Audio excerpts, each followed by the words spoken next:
Hello, everybody. This is Richard Hatch, and you are listening to Hellblazer.biz.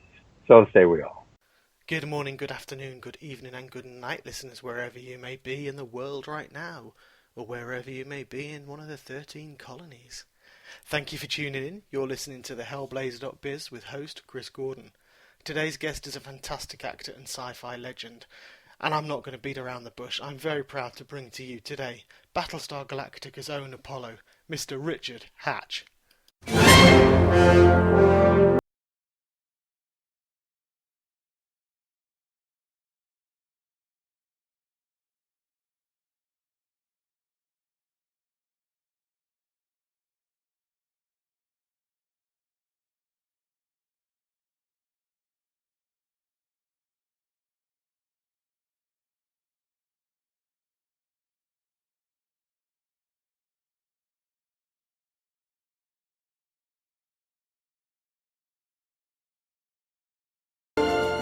Good morning, or good afternoon, Richard, I believe it is for you, over in LA.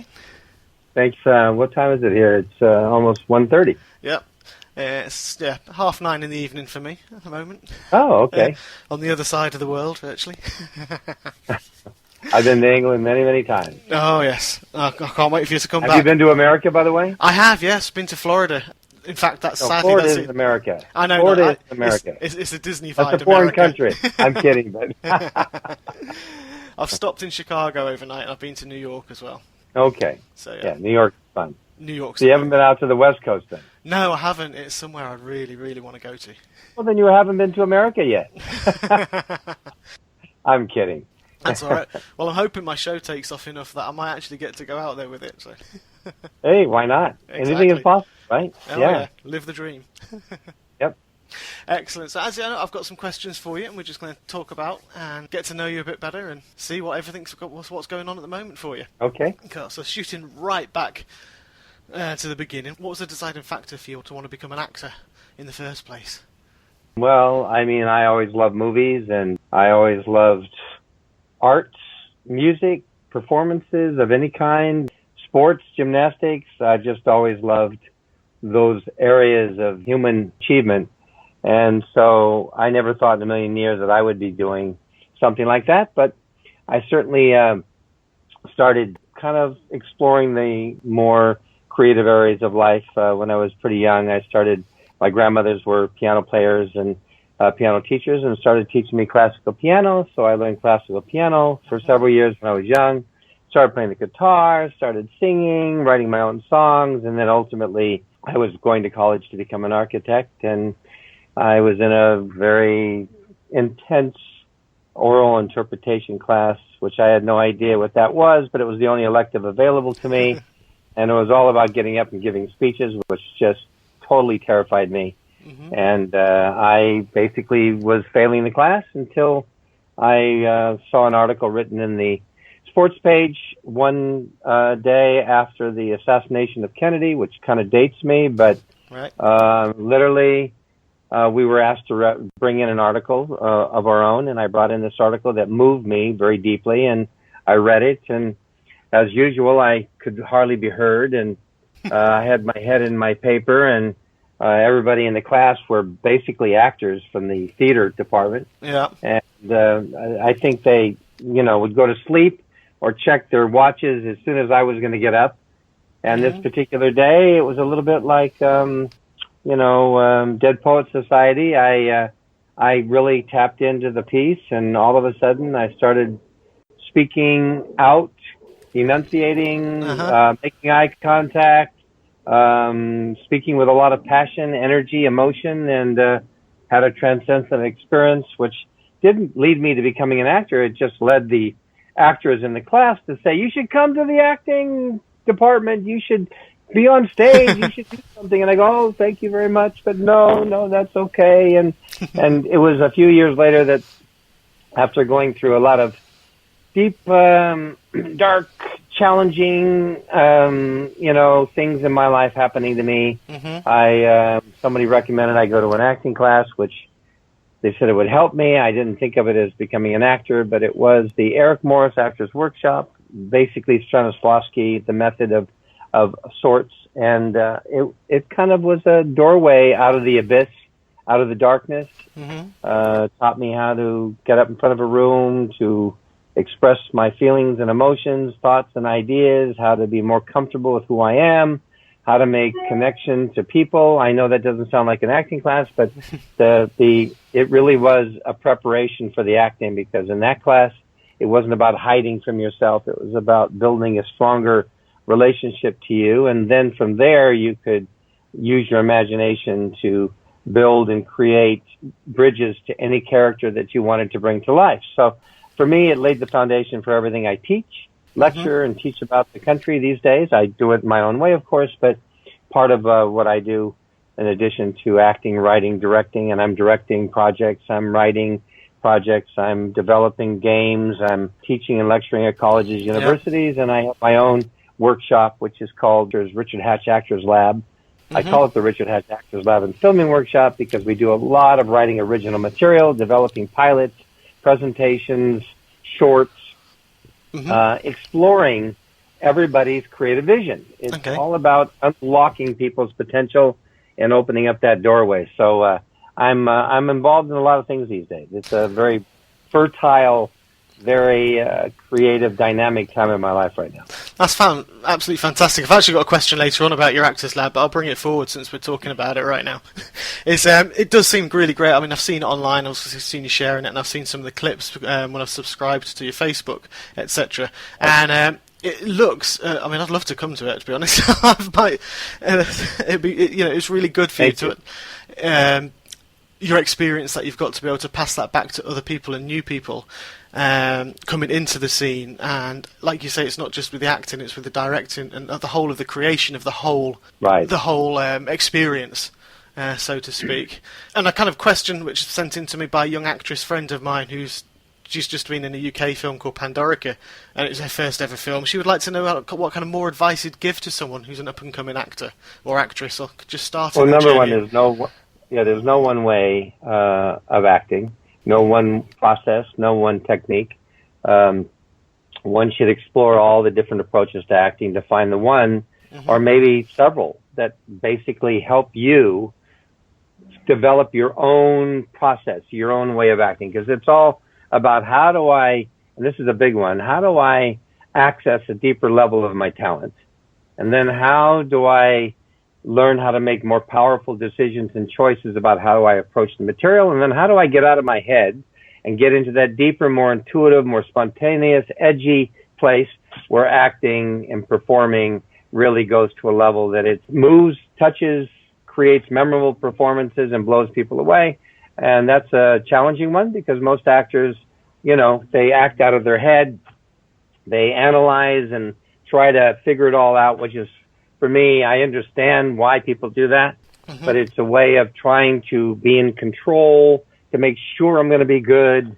It's basically like painting by the numbers. If you wanted to teach people how to copy a painting and do something that assimilates a masterpiece, you teach by the numbers. If you want to be a masterpiece, then you have to move beyond the logic, move beyond the being in control, and learn how to unlock that deeper, more creative, intuitive place and learn how to connect to material in a more powerful way. So again, to each their own. Everybody's a little different. Some are more intellectual, some are more emotional and vulnerable type people, but you got to find a way that's going to allow you to use more of your talent and bring your material to life in a more powerful way. So I would explore different classes till you find somebody who really understands you, really gets where you're blocked. Because all actors are blocked in some way. They're inhibited in some way.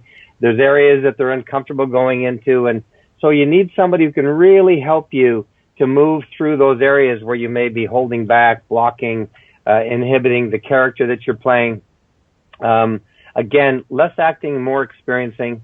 And then the next part of it is, and this is a big one for today, I teach the business of the art. Okay. I talk to filmmakers. I do Skype coaching sessions with actors, with writers, directors. I also do Tony Robbins type personal life coaching as well. I've always been doing this work in and around my activities because at heart I'm a teacher, artist, and I love doing all of it. But again, You got to learn the business of the art, and you have to be proactive in how you approach the industry. You can't just expect some agent to make it happen for you, and you have to go out there and create. In a sense, you've got to create opportunities for you to show people, show the industry what you're capable of, because so often people don't see it. You don't get cast in the right projects, you don't get the right opportunities, and even when you do, it's almost pulling teeth to get that piece of film on your acting reel. And most acting reels are very boring and put people to sleep because most actors are not able to do their best work because they don't either have the right role, or not working with really good actors or a great director, or, nobody saw what they could really do when they get cast in a part that's not really perfect for them. But that's where actors have to be proactive in developing their own material, collaborating with other people, and putting together a short, some kind of a project that allows you to play a character that will really bring your talent to the next level and make it memorable, so people actually will remember you when they look at your reel. And you want to get that's why I film everything in class. We write all original material. We use some traditional material, but we're always improving, stretching, growing, evolving whatever scene we're doing. We're always looking to take it to the next level, develop it into a pilot, a presentation, go to film festivals. But you're getting footage, film on your reel that shows you doing the most exciting work you've ever done. And my big talent is I can see where people are holding back, where they're limiting their ability to connect in a more powerful way to materials, to their choices, to the character they're playing. And so I help them take it to a level where it's going to really help them break through. And then the next step is life. Life affects acting. Acting affects life.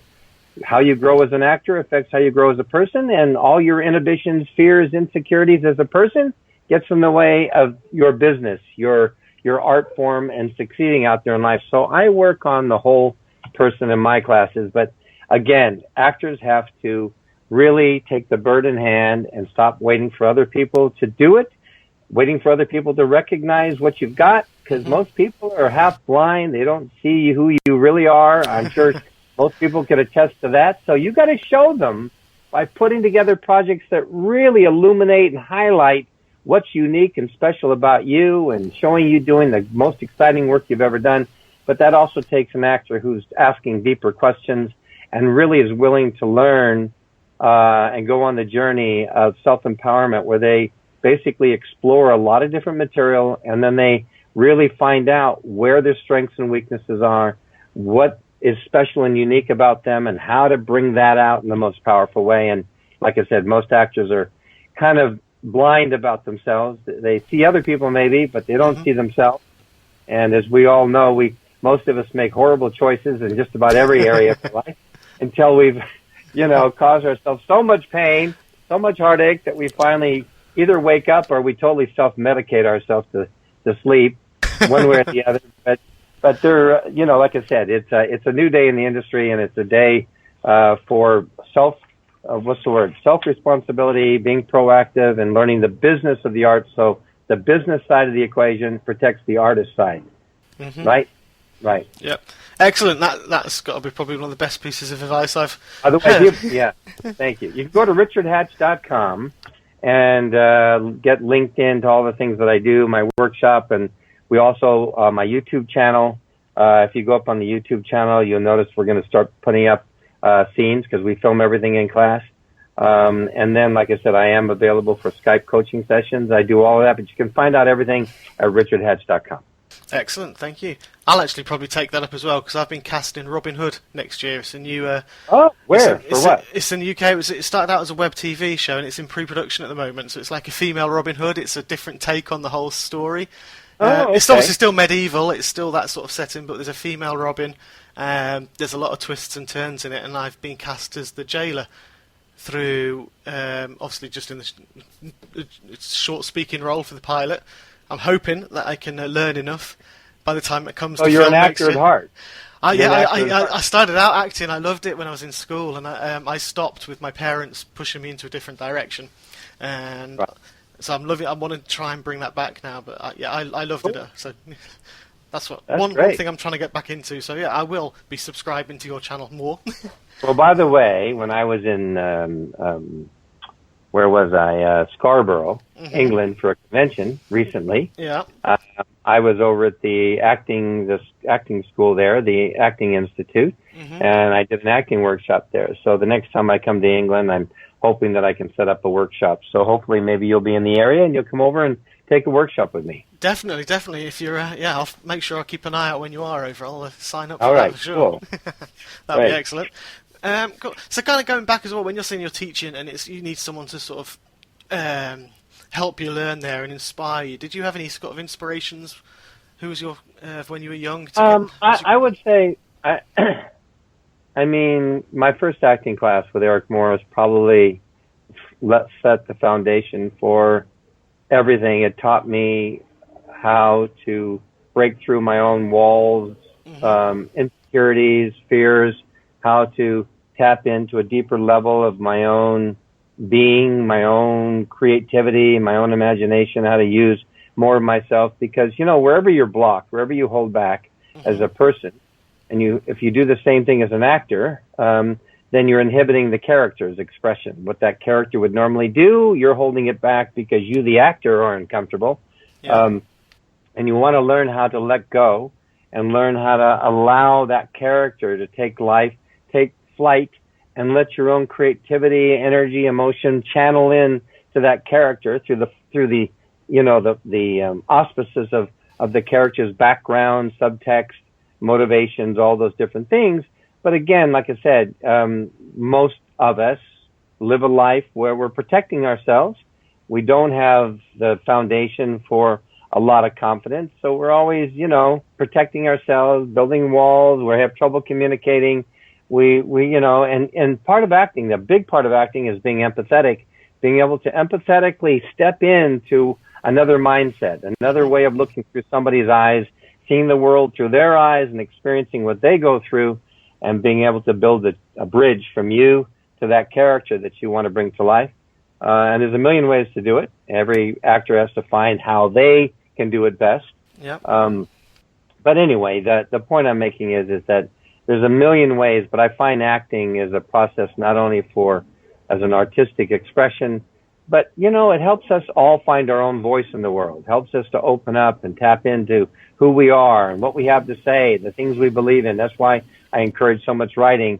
And then learning the business of the art empowers you so that you're not like so many artists, sitting there waiting for everybody to somehow believe in you and to, take care of you and make everything happen for you. And that just doesn't work in the world anymore. And it doesn't work for us either. We have to all realize that we have amazing abilities and talents, and all that programming and bad crap we bought into about ourselves is just about completely untrue.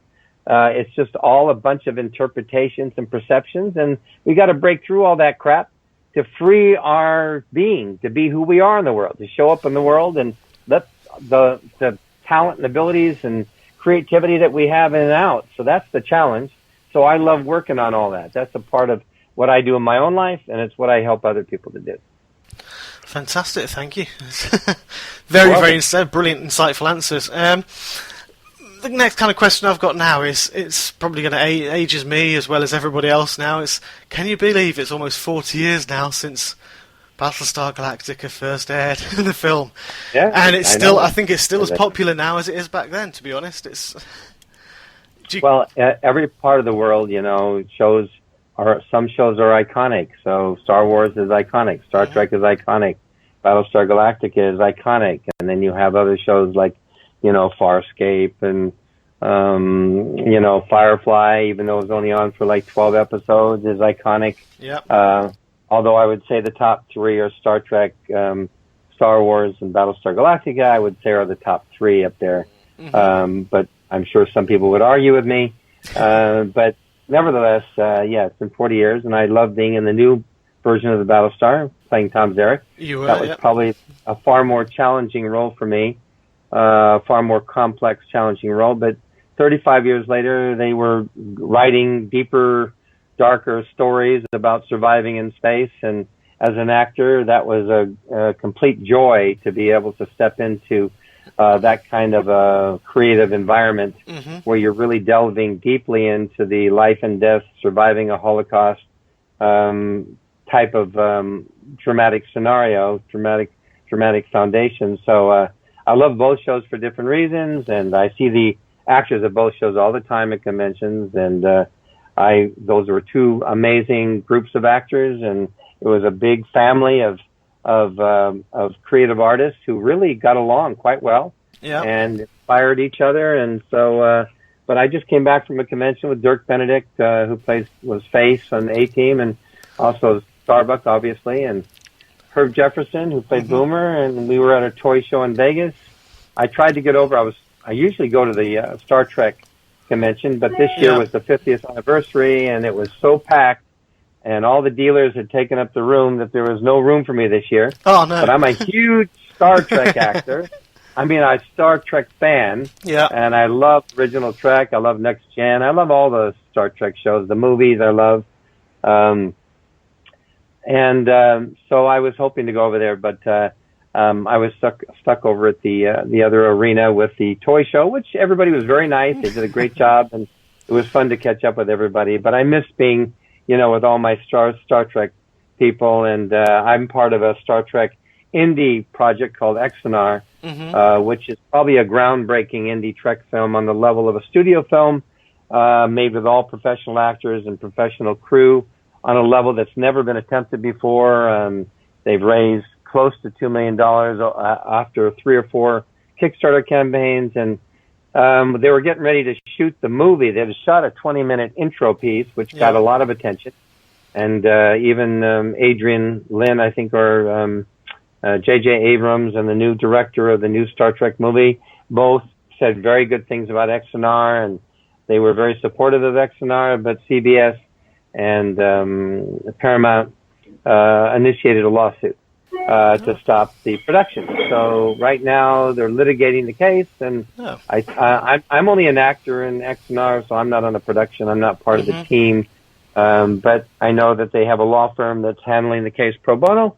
So we're hoping that they can find a way to create a win-win scenario that will help, fan films continue to grow and evolve, which they're doing. Every fan film that I know out there, Star Trek Continues, New Voyages, all those Star Trek fan films are growing to bigger and better levels. And I think the new parameters put out by Paramount were so tight and limiting that it said no professional actor can be in them, no Star Trek actor can be in them, they can't be longer than 15 minutes. And they've totally wiped out all the Star Trek fan films by laying out these very rigid, strict parameters. But I'm hoping that they can come to some kind of understanding that will support both the fan films and not, threaten Star Trek. Violate Star Trek, Paramount or CBS, because the fans and Paramount have to work together. Fans are the ones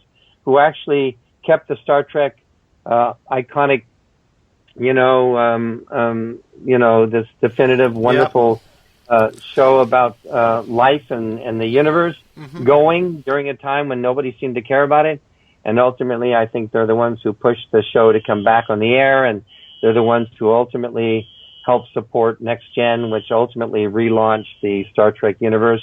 And now they're trying to do the same thing with Battlestar. They're doing a movie being developed with some really big producers, that have won Academy Awards and have worked on numerous really big franchises and films, and I can't even think of all of them right now. Social Network is one. I know that the director from the last 3 Hunger Games is very interested in directing it. Excellent. And they have a woman.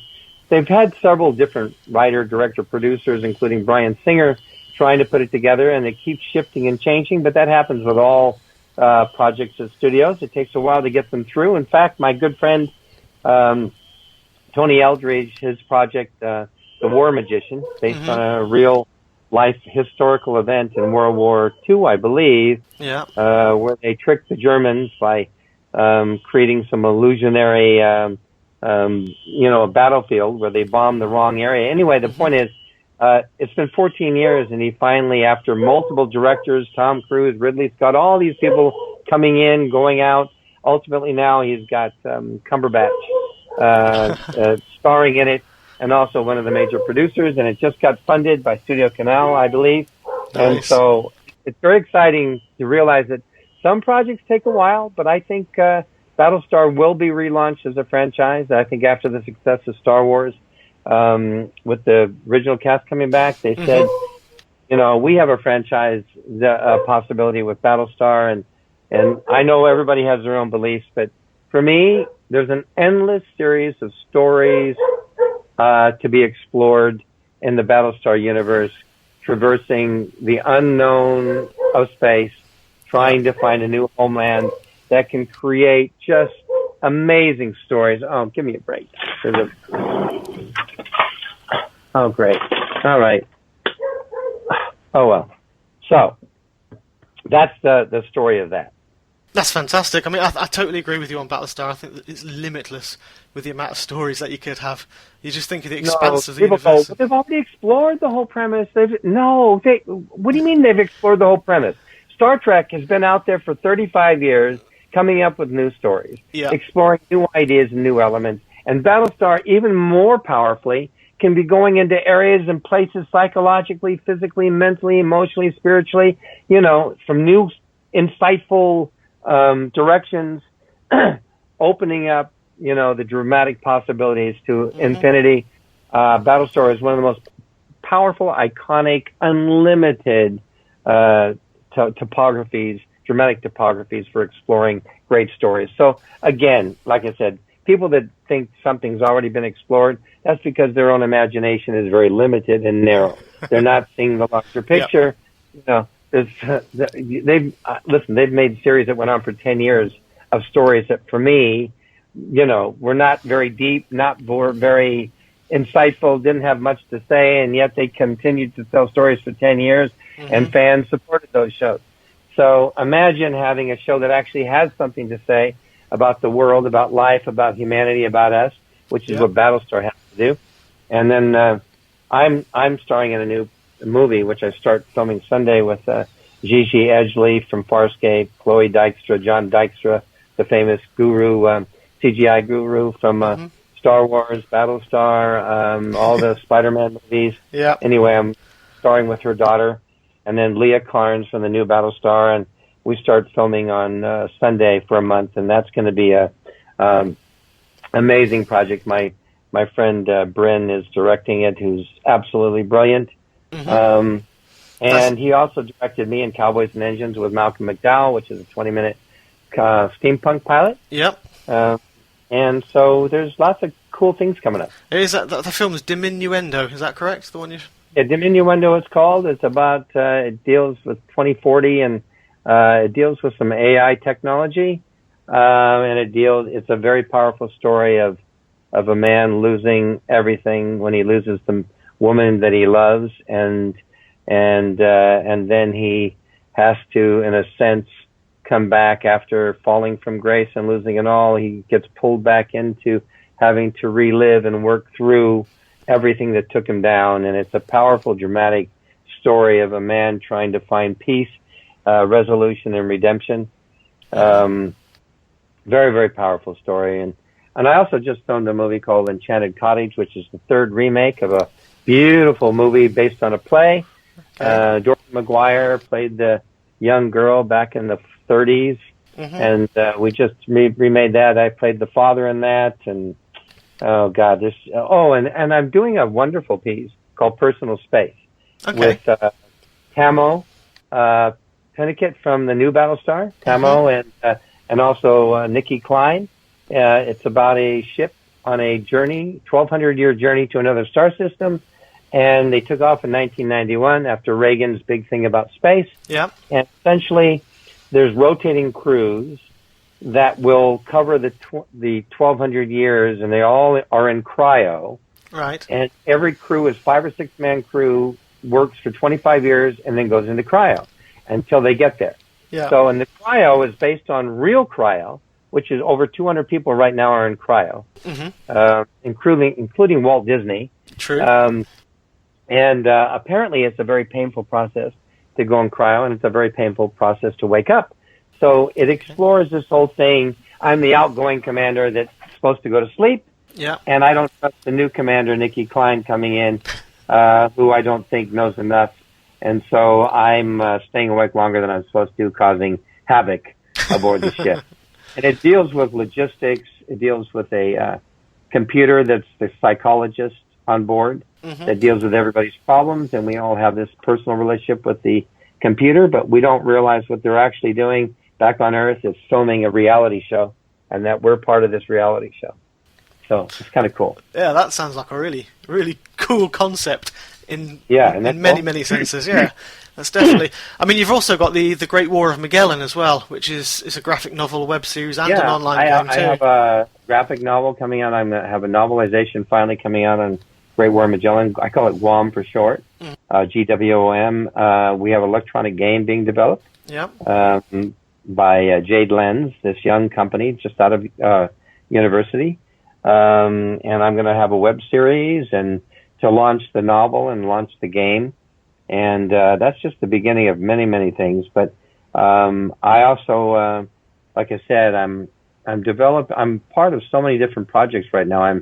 It's really exciting to be able to direct. I directed this 20-minute movie presentation to raise money for this wonderful period piece called White Wings. I directed a infomercial for the securities industry, which I wrote, directed, produced, and hosted for a law firm. And I'm, like I said, everything I'm doing, I'm helping my class do. Everybody, we're working on, like I said, developing the business side of the equation along with up-leveling the artistic side of it so that you're no longer at the mercy of the business, no longer at the mercy of other people, and you learn how to put things together. Too many artists are really good at coming up with an idea, and if they're lucky enough to get it even made, they don't know how to sell it, they don't know how to market it, they don't know how to distribute it, they never learn the business of it, and their hands are tied behind their back, and too many gifted, talented people fall to the wayside because they never learn the business of the art. So we work on all of those aspects of it. Excellent, fantastic. That kind of does bring me towards the end of the of our chat, sadly, because I've thoroughly enjoyed chatting to you, Richard. Oh, thank you. It's been an absolute pleasure. Is there anything final that you'd like to say to the fans and the listeners? As a couple things. I'm doing a cruise that is coming up with Dirk Benedict, which will be going from Florida to the a 4-day cruise, Battlestar cruise. So that's coming up in November. You can go to richardhatch.com to learn about that, or you can go on my Facebook page, and you can go over to my Twitter. I'm on Twitter. I'm on Instagram. Obviously, I have a personal and a fan page on Facebook. And richardhatch.com will give you lots of information about what's going on. What else? The YouTube channel. Please check out my YouTube channel, the Richard Hatch Actors Lab. It's got a YouTube channel, and you'll be able to see excerpts from the class. You'll be able to see blogs and coming from me and insights into the acting experience, the writing experience, the producing and directing experience.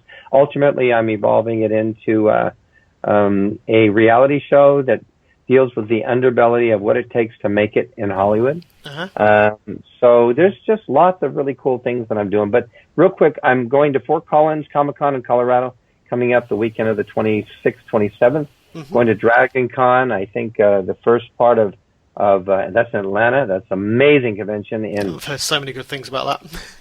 Yeah, that's in Atlanta. Then I'm going to SpaCon in Arkansas coming up, and then Classic Comic-Con in Modesto. So I have a bunch of those events coming up, and I think that's just about it, unless you, again, Facebook, Twitter, Instagram, Pinterest. Is it Pinterest or Pinterest? Yes, Pinterest. Pinterest, I think, yeah. Pinterest, YouTube, and LinkedIn. I'm in LinkedIn as well. Excellent. So there's many ways to reach me, and if you're interested in, like I said, Skype coaching for writing, for directing, for acting, or personal, your life coach. You know, I do a lot of life coaching. I used to teach Tony Robbins type seminars, 3-day events at hotels. It's for me, it's from the time I was a child, I always saw people's potential. And it's always been a gift of mine to help people. I can't do it for people, but I really support people and assist people in finding their gold, finding their heart and soul, finding their talent, and then helping them to build a bridge and leverage their talent into the world. which is the key to success. So it's something that I do, but you can find out all about that at richardhatch.com. So say we all. Thank you so much, Richard. I really appreciate your time, especially knowing how busy you are. If you want, you can catch more of Richard online at his new YouTube channel. Just subscribe to Richard Hatch Actor Channel, where you'll get updates on his personal videos and selfies, the Richard Hatch Actors Lab class scenes and student projects, Richard's interviews, his creative projects, and also weekly Q&A video blogs. He's also online on Facebook, Twitter, Instagram, Pinterest, LinkedIn, as well as YouTube. And if you're interested in the Actors Lab, you may contact him on Richard Hatch Workshops, all in one word, at gmail.com. Anyway, thanks for tuning in. I really hope you all enjoyed that. This has been Hellblazer.biz with Chris Gordon.